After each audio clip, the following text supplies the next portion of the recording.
Hi there, welcome to Prime Time. I'm here with Maria Meramveliotaki. She's the Forex Therapist. And we're going for the big subject today, passive aggressiveness in the workplace. Now, Maria, what is it?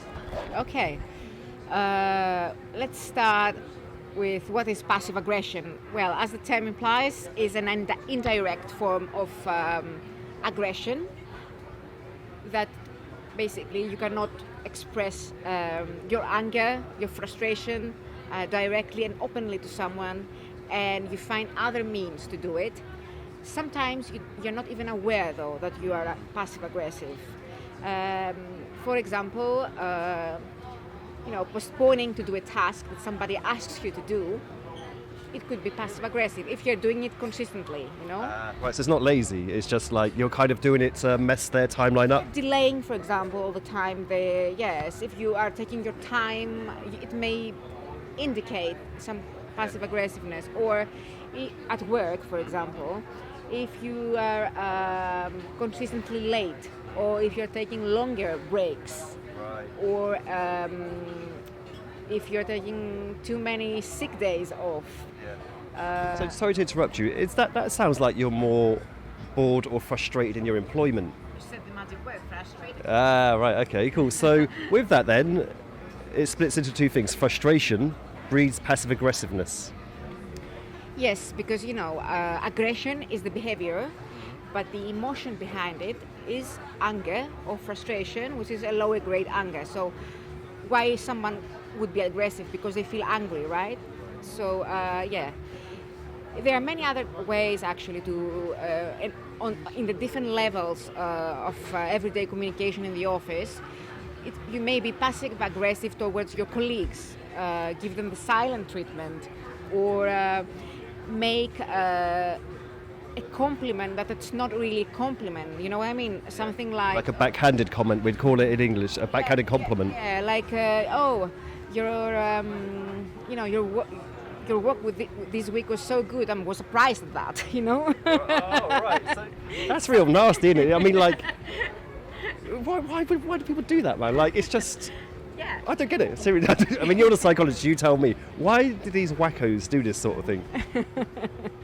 Okay, so the first thing we have to understand is that they are angry. Obviously, you don't do these things if you have no anger or negative feelings.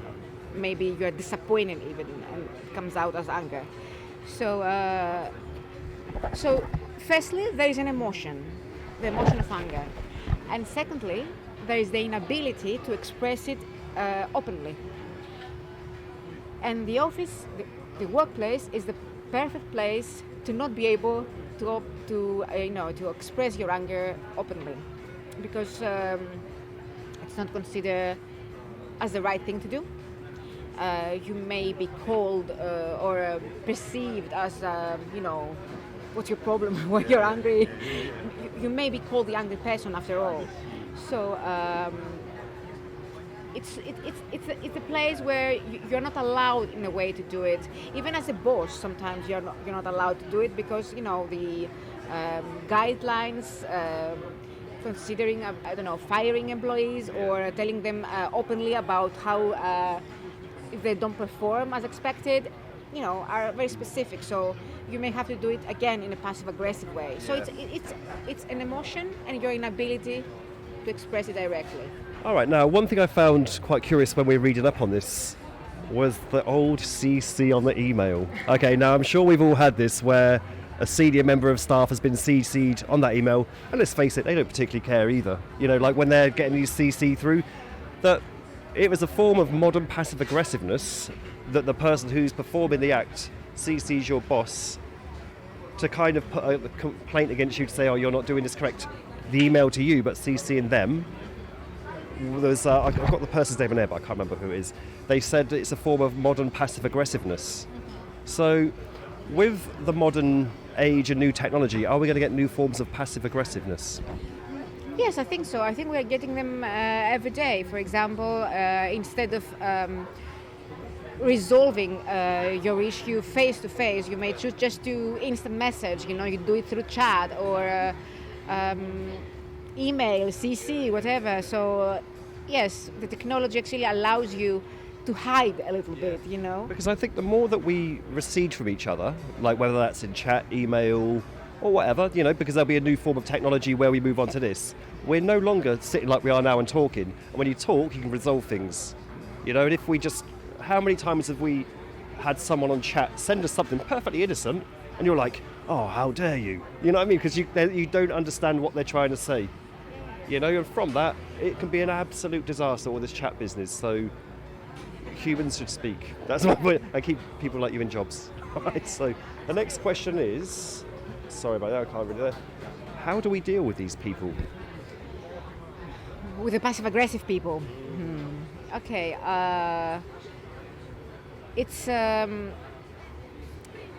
It's important to not actually do the tit for tat thing. So, you know, you're sarcastic towards me, then I am sarcastic back to you, because this will not get... So much fun. Yeah, will not get you anywhere, actually. So, it doesn't make you feel good, does it? I mean, if you're...